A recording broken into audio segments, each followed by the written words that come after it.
আমরা যাব ইনশাআল্লাহ। ইনশাআল্লাহ। ইনশাআল্লাহ। আপনার জন্য এবারের প্রশ্ন। আল্লাহু আকবার।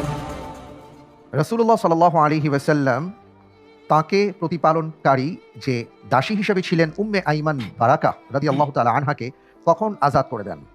এ, তাঁর মায়ের মৃত্যুর পর, বি, মক্কা বিজয়ের পর, সি, নবুয়ত লাভের পর, ডি, খাদিজা রাদিয়াল্লাহু তাআলা আনহাকে বিয়ের পর।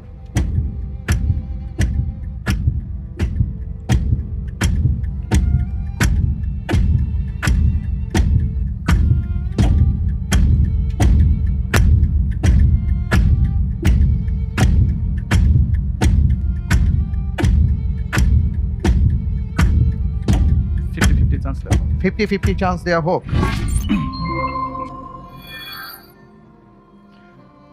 বি, মক্কা বিজয়ের পর, জি, খাদিজা রাদিয়াল্লাহু তাআলা আনহাকে বিয়ের পর।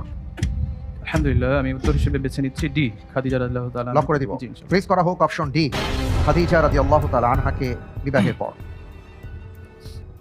আপনি 50-50 চান্স নিয়ে তারপরে উত্তরটি দেবার চেষ্টা করেছেন। আমি দেখতে পাচ্ছি আপনি যে উত্তর দিয়েছেন সঠিক উত্তর। আলহামদুলিল্লাহ।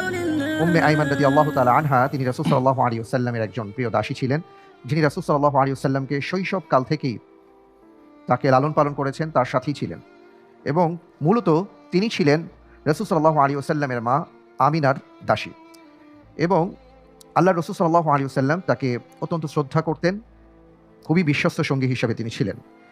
আলহামদুলিল্লাহ।